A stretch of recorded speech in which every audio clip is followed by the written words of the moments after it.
Ela está entre nós.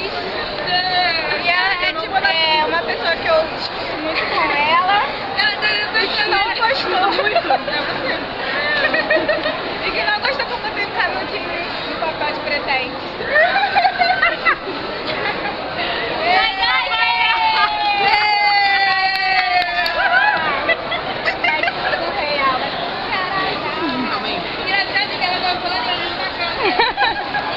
Essa pessoa que eu tirei, ela é uma safada, vadia. Ela é uma vadia. Eu já sei porque eu tirei Larissa, então cala a boca e me deu logo.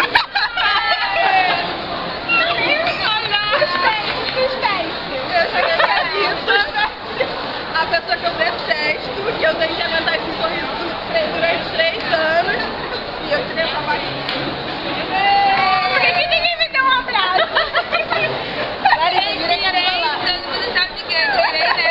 Foi a Cris. Eu acho que ela é Larissa, pelo menos. Cris. Expressão. Happy Valley, no! E depois você tirou. Eu tirei voz primeiro, depois eu tirei Larissa. A gente vê aí que eu não quero ser meu bigode ninguém. Linda! Eu adorei. Quem te tirou? Olha só. Lohana. Deixa eu ver. É a cama, Jorge. Olha!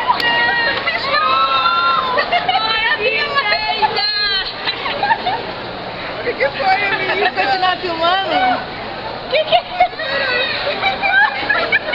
Amiga, o que é isso?